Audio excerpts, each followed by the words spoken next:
The more time that goes by, are you feeling better that LeBron will be back? Oddly, yes, even though people are telling me I should not be. So I don't know. Why are they telling you no? I don't know. Well, everybody in the national media, I don't know if this is what the kids call, is it wish casting?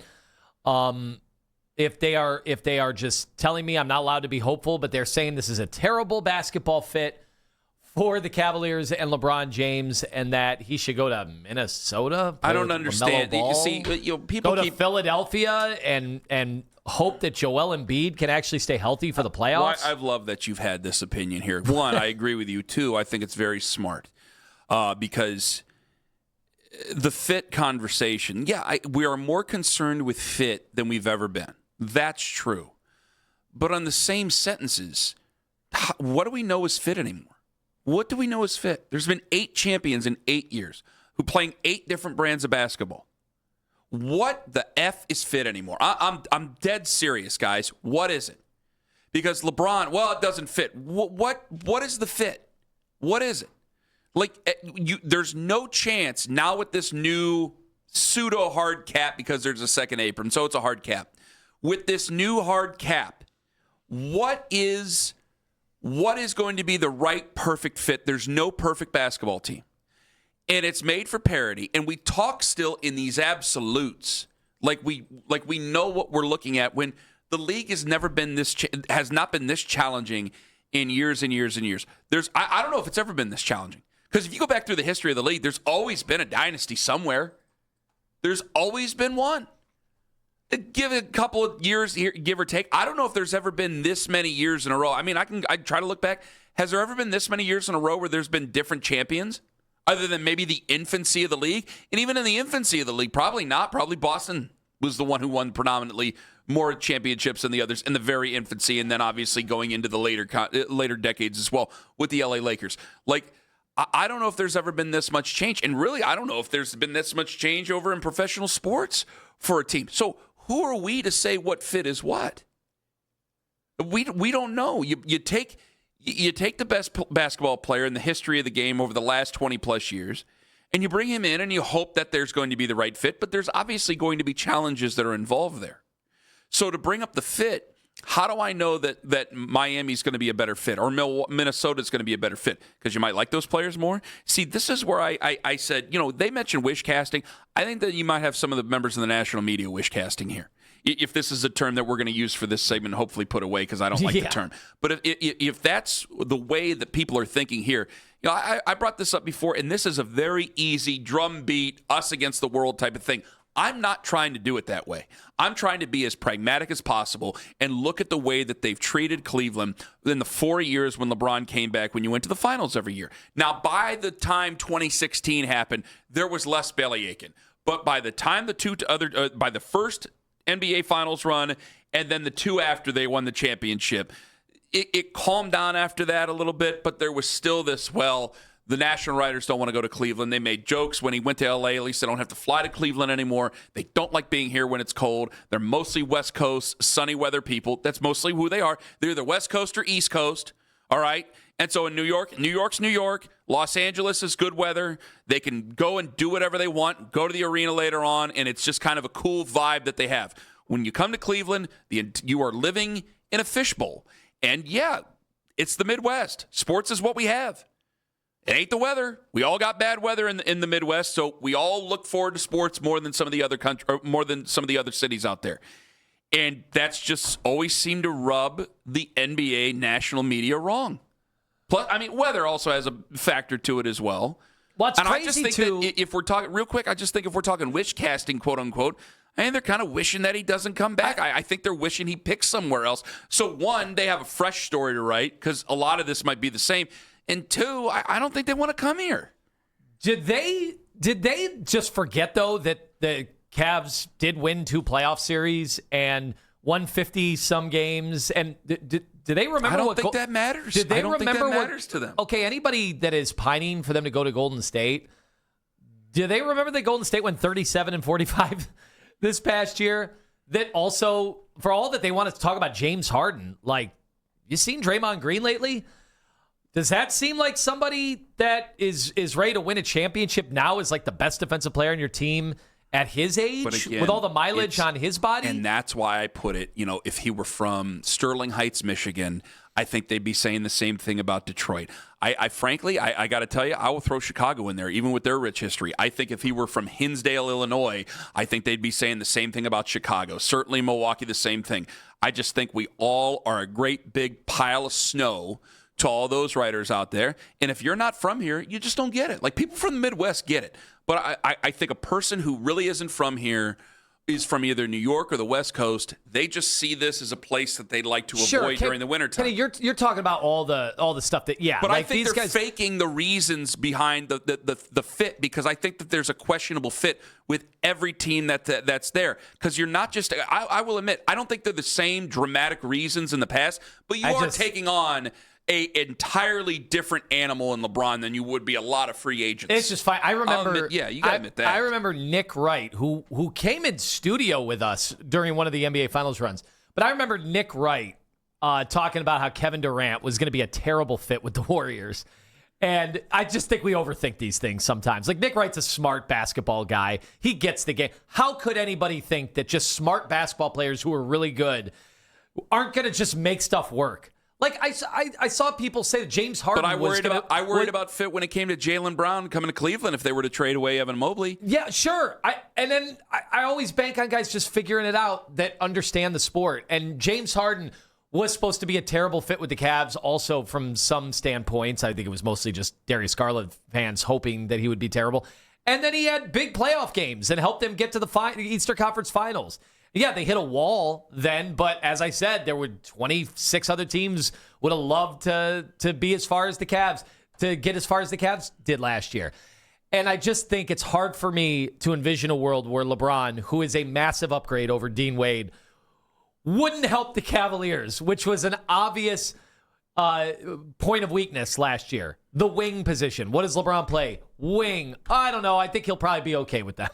I would feel the same way. But also, I don't know any better, and I want him to come back. I really want him to come back. So I feel the same way, but I also know that there's going to be pitfalls. They're not just going to hand you the championship there. There's going to be challenges that they have to address. But I think it's the same thing with LeBron in any place he goes to. You go to Miami, I don't think that Bam Adebayo is the player that people want him to be after. I know he's a whole bunch of points and the whole thing. He's a good player. Bam Adebayo is a very fine player. Very fine player. I don't think he's in that stratosphere of where some people might want him to be because they want LeBron to go to Miami. I think what you just said about Golden State is right. I think that what a lot of people are saying about any of these other destinations, I just see Cleveland. I go, why is Cleveland such a bad fit compared to who else? What? Because we don't like James Harden that much? I get that the media does not like James Harden that much. All right, that's not lost on any of us. Donovan Mitchell has had a questionable postseason throughout his entire career, and it's become a calling card. Whether it's right or wrong, that's one of the stereotypes that go with him. Evan Mobley is a player that, yes, I think we've overrated to some degree because I was calling him the unicorn, but obviously he's still a fine player. Like, this is a team you can win a lot with. And I just keep going back to your point. When the Knicks traded for Karl Anthony Towns, I did not believe that was a move that was going to win a championship, and neither really did the rest of America, including Knicks fans.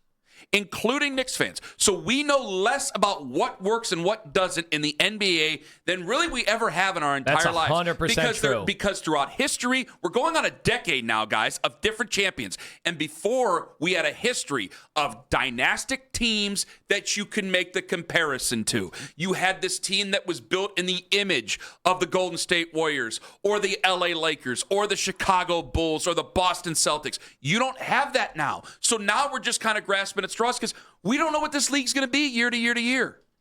You have difference in salaries that are about to take off. You have a fit issue, and now you have a strong salary cap, which you've never really had, and now you have to make all this work. So I think it may just come down to, and maybe I'm guilty of this myself when it came to the Jaylen Brown thing.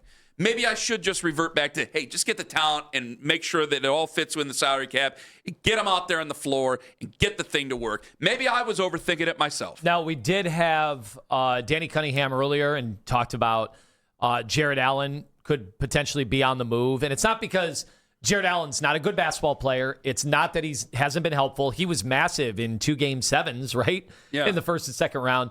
But you are trying to kind of retool here, right? You're trying to figure out a team that has the best fit around a team that would have Donovan Mitchell, James Harden, and LeBron James, and Evan Mobley. And he is somebody that's valuable. You could get, talented player or players for Jared Allen to help beef up your overall roster. So it's just something to keep your eye on. It's not that, we're waving the white flag that Jared Allen's not some good player. I do think they've had... No, you're going to have to give up something significant to be able to make this work. I think you've had structural problems with Allen and Mobley playing together that I do think over time you'd have to be blind not to see it or to admit that in this day and age in the NBA, it doesn't really make sense to have two bigs who are not real playmakers and not... I agree. You don't have to guard either of them outside. I don't want to. I like them both. We wonder why our screen and roll game goes south in the postseason. Well, that's a big part of it. You don't have to honor those guys outside. All right, Ric Bucher, who's one of the king LeBron haters in history, according to LeBron fans. He doesn't have the very nicest way of putting this, but actually he makes considerable sense when he talks about LeBron coming back to Cleveland. The Rich Paul propaganda about contacting every team in the league to determine the interest in LeBron is just window dressing. If teams were interested, he wouldn't have to reach out to them. It's a sign that LeBron and Rich are struggling with the new reality, which is that LeBron simply isn't valued the way he once was. He does not have the leverage he once did, which is not an indictment. No one is going to invest in a player who is turning 42 years old next season and comes with all the outsized attention and servicing that LeBron does. The only place that makes any sense is for him to return to Cleveland, where it all began. So Rich Paul, this is in response. Now, that was Ric Bucher on the On the Ball podcast with Ric Bucher, because Rich Paul had said that there's, 27 teams that have called about LeBron. Ric Bucher's right about GMs and team presidents. Ric Bucher's dead wrong about owners. This is where LeBron still holds the cards. This is where LeBron still has a great deal of people who want to see him. The owners, every single owner, if your GM isn't interested in LeBron and you own an NBA basketball team, if he's not willing to give you any sort of a conversation, that GM needs to be fired. LeBron is a cash cow for the league, for any team that he has. Well, especially in his final, if it's his final year. Especially in what could be his final year. So I wouldn't go, hey, you bring him in and you make it happen if I own the Phoenix Suns or whatever, right? It's a long shot. It's a long shot. But you damn well better call. Do you know how much money he can make this team over time? And we're talking about a guy in his last year, possibly in the NBA, or last couple of years in the NBA, a guy who has found a way to ride shotgun next to Luka Doncic, a guy who I never thought was ever going to be able to ride shotgun, has found a way to be in the passenger seat with Luka Doncic, a guy who he probably doesn't care for too terribly much because he's not obsessed with basketball the way LeBron is, it seems. If he was able to do that, what can we do here? You at least need to make that call and see what it is and make some sort of a concerted effort to figure it out. We don't need to let our business out there. If I own the Minnesota Timberwolves, I don't need to be talking about trading away big pieces publicly to be able to bring in LeBron. That's not it. That's not what I'm asking. But you owe it to the business of the game. The owner owns it to himself to have somebody call and make a legitimate play for LeBron.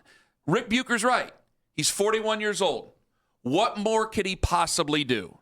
He can rise up and play well every now and then. He can't take over a game every night. Well, he probably could for a few weeks, and then he'd gas himself. Yeah, you wouldn't want him to have that kind of a workload You anyway. wouldn't want him doing it. This isn't 25-year-old LeBron James anymore going into his prime. This is a man who has seen it all, played it all, and will probably be ramped up to the postseason at some given point whenever he decides to sign.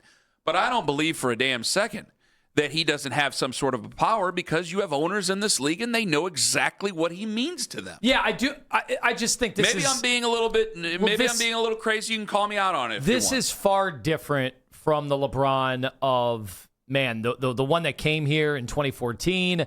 Or the one that went to Los Angeles and won a championship, the bubble title with Anthony Davis. This is a different LeBron. And I think we saw that last year in how he was able, surprisingly, to take a back seat to Luka and even to Austin Reeves. But when those guys went down with injuries and it was, again, LeBron and a mixed nuts cast of characters in the playoffs, he was the best player in a playoff series. Still, at his age, all these years in, with all the mileage and all the playoff minutes added up, one of the most durable athletes we've ever seen in any sport, he was still there. So I question the notion. I've seen some people say, you really want LeBron at this age? I'm like, you just didn't watch him last year then. You didn't. Now, again, regular season. Well, did you watch the Cavs last year? He's not going to be playing defense in a regular season. I don't care. It's a regular season. I think we've never seen more of a chasm between the regular season and the playoffs that we've seen the last few years. So I'm not. It's really, to me, of no consequence if he can't play defense in a regular season. I fought this for a long time. I know you and I had these discussions a couple of years ago, on is this Cavs team, and they were winning 17 in a row, are they more fun than the 2016 team? And there was some of it where I thought, yeah, even though Channing Frye got a hold of it, and I think he kind of misconstrued it a little bit, where it was either him or Richard Jefferson, one of the two. Because I went, well, this is homegrown. I mean, LeBron came here and everybody else came in. I mean, again, Donovan they traded for, but all the other pieces were homegrown, basically. And it didn't feel like the type of team that it was before. Okay, well, they still lost against the Indiana Pacers. So clearly, I'm the one who's wrong here. I'm definitely wrong. What makes him a good fit, though, isn't just about, when you talk about the age, it's not about the age. And people going, really, you want him back at 41 going on 42 years old? No, if you didn't watch LeBron, it's have you watched the Cavs? Because I don't think anybody thinks that this team, as currently constructed, is a championship team. They can, because you've had 8 different ones in the last 8 years, but they are not what you would consider one of the odds-on favorite to win a championship. Again, they came back in a tie for 7th right after the NBA Finals for best odds to win a championship. And it's not that LeBron guarantees a championship, not by any means necessary, but it makes you feel better about their chance to win one with him than it does without one. Kenny, because if you run this back, I've made the argument going, hey, maybe they will run it back. Maybe they have to. But I don't know if anybody's really excited for that possibility. I don't think anybody's excited for that possibility. He didn't guarantee a championship when we first had him. There was no guarantee we were going to win. The second time we had him, there was no guarantee we were going to win. Remember, it was the Warriors that won the 73 games. Like, that was no guarantee. If anybody's looking for a guarantee and you're mad because we can't guarantee that they'd be in the driver's seat, well, then this isn't the sport for you. Go watch it something else, because this isn't for you. I think it's pretty clear that the improbable has been happening more and more in this sport. Nobody thought the Knicks would win a championship. And I went back and listed some of the other titles. The Kawhi-led Raptors. Who had that team winning the championship? I did not. The Andrew Wiggins as the second best player on the Warriors the year that they won the championship in 2022. Nobody had that team winning the championship either. Who had Indy poised and ready to win a championship in a Game 7? Not me. Just a year and 2 years ago. The whatever. only ones I think you could see happening were Los Angeles because of the bubble, because it was LeBron. We talked about that leading into it, and the other one would probably be OKC with how they established their nucleus. But I got to tell you, I thought that was maybe a year too soon. Yeah, and you know what? Great team. I've been just as guilty of this in being definitive on a lot of this stuff. We all thought the Boston Celtics, over the last few years, would go a lot further than they did. Oklahoma City last year, who had them losing? I know they had problems with San Antonio in the regular season, but we just thought, all right, Oklahoma City they would just be back into the finals, and would probably beat whoever came out of the East. And instead, we had one of the youngest teams in the history of the NBA get to the finals in the San Antonio Spurs. So we've got to stop talking in the declaratives with such certainty. Like, would you be shocked if the Knicks got eliminated early next year? And it only takes one injury, too. Yeah. The injuries play such a huge part of this. And what you are getting right, and what a lot of people might be, I think it's not lost on people in Cleveland. I do think it's lost nationally. Yeah, there probably would be a better fit in Philly. There would probably be a better fit in Minnesota, a better chance to win a championship. That's why we're talking about those two teams. Minnesota kind of out of nowhere. Philadelphia, because of the move they just made with Jaylen Brown, makes a lot of sense, right? But when it comes to the Cavs, again, I keep bringing up, we don't feel great about this team as is. I don't know how LeBron could hurt that. And we look at this team as a team that probably has to break it up within the next couple of years anyway, because Donovan Mitchell's going to be a $70+ million player. And I don't see a lot of Cavs fans lining up around the block to make sure he's a $70+ million a year player. So this is probably going in a negative direction with or without LeBron after this coming year. So I might as well try to get all my chances going. We know that he's obsessed with it. We know he'll be obsessed with trying to win a championship. We know that if he chooses here, it's not just to take one final bow to the crowd and to have his jersey retired. All these things could possibly happen, but it's not like you're playing on a bad basketball team. So I have a chance to kind of get everybody to fit in with his program, which gives me a better chance than what I've had recently. I mean, frankly, let's call it what it is. People have thought differently about Donovan here over the last couple of years. People have felt differently about Donovan over the last couple of years, with or without Darius Garland. You know they felt some sort of a way about Darius Garland for a while, and then they trade away Darius Garland. People ran away from those opinions that they had. When they fought me on the air tooth and nail about the guy, we brought in James Harden. Clearly they don't have a lot of excitement over James Harden or a lot of confidence in James Harden. So if not a lot of people have a lot of confidence, I don't understand where he bothers any of it. This isn't 28-year-old LeBron anymore, where you have all this set of circumstances. There's a finite amount of time, and that's with or without him. So you might as well bring him in.